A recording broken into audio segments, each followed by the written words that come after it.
Bharatiya Janata party Narendra Modi గారి నాయకత్వంలోని Bharatiya Janata party alliance లో ఉండి కూడా అందరూ అనుకుంటా ఉన్నారు, ఎలాగ మాట్లాడావు, మోసం చేశావు భారతీయ జనతా పార్టీ. చాలా మంది కొంతమంది మాట్లాడుతూ ఉంటే వైసీపీ నాయకులు, వారందరికీ నేను సభాముఖంగా తెలియజేస్తున్నాను,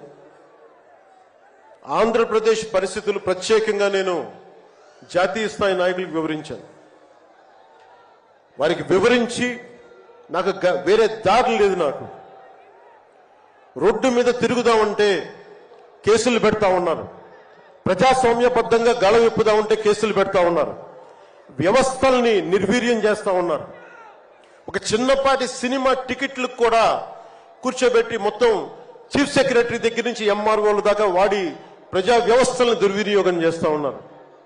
నాలాంటి వాడికి సమస్యలు ఉన్నప్పుడు భవిష్యత్తులో ఆంధ్రప్రదేశ్ అంధకారానికి గురవుతుంది. దయచేసి మీరు ఈ గఠబంధన్ని, ఈ పొత్తుని మీరు మనస్ఫూర్తిగా మీ బ్లెస్సింగ్ కావాలి అని చెప్పి నేను అమిత్ షా గారికి తెలియజేశాను. వారు ఎంతవరకు ఒప్పుకుంటారో నాకు తెలియదు, కానీ నా మొదటి ఆఖరి ప్రయత్నం కూడా ఆంధ్రప్రదేశ్ భవిష్యత్తు బాగుండాలి అంటే ఎక్కడి నుంచి మనుషులు రారు, మన భవిష్యత్తుని మనమే నిర్మించుకోవాలి, మనమే కొట్లాడాలి. అలాంటి ఆంధ్రప్రదేశ్ భవిష్యత్తుకి వైసీపీకి నాయకులు అందరని చెప్పట్లేదు, కానీ గూండాగర్దీ చేసేవాళ్ళు, క్యారెక్టర్ అసాసినేషన్ చేసేవాళ్ళు, ఆడపడుచుల్ని అగౌరవపరిచేవాళ్ళు, వీరందరికీ సభాముఖంగా చెప్తున్నాం,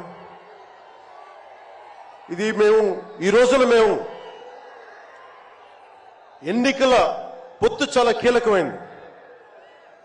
మనం కనుక ఈ పొత్తు పెట్టుకోకపోతే భవిష్యత్తులో రోడ్ల మీదకొచ్చి కర్రలు కత్తులు పట్టుకొని వైసీపీ గూండాలతో కొట్లాడాల్సి వస్తుంది. నేను కేంద్రంలో ఇదే చెప్పాను. ఈ రోజున కనుక మనం ఈ పొత్తును పెట్టుకోకపోతే నాతో సహా వైసీపీ గూండాలని ఎదుర్కోవడానికి ఒక కర్రో కత్తో పట్టుకొని మేము కూడా రోడ్ల మీదకి వచ్చి మేము వీధి గొడవలు క్రియేట్ చేసుకు మేము రక్షించుకోవాల్సి వస్తుందని చెప్పి నేను ప్రత్యేకించి కేంద్ర నాయకత్వానికి చెప్పాను. ఎందుకంటే భవిష్యత్తులో ఇంకొకసారి వైసీపీ వస్తే నేను 2019లో కూడా చెప్పాను, ప్రతి కొండని కోనని వీళ్ళు దోచేసుకుంటారని. వీరికి ప్రజాస్వామ్యం మీద గౌరవం లేదు వీరికి. అందుకని ప్రత్యేకించి ఈ పొత్తుని సాధ్యమైనంత ఎక్కువ కాలం ఉంటే ఆంధ్రప్రదేశ్ భవిష్యత్తు నిలదొక్కునే వరకు ఇది ఉండాలి పొత్తుని మనస్ఫూర్తిగా నేను ఆకాంక్షిస్తున్నాను. నేను భవిష్యత్తు నేను కూర్చునేది రోడ్లు కానీ సోదరులు లోకేష్ గారు చెప్పారు, జనసేన ఆలోచన విధానంతో మేమందరం మాట్లాడుకున్నాం. భవిష్యత్తులో ఉమ్మడి మేనిఫెస్టో కూడా రిలీజ్ చేస్తాం. దాంట్లో ముఖ్యంగా నేను చెప్పదలుచుకుంటుంది ఇన్ఫ్రాస్ట్రక్చర్, రోడ్లు కానీ, హెల్త్ కేర్ కానీ, primary health care centres, secondary health care centres, tertiary health care centres,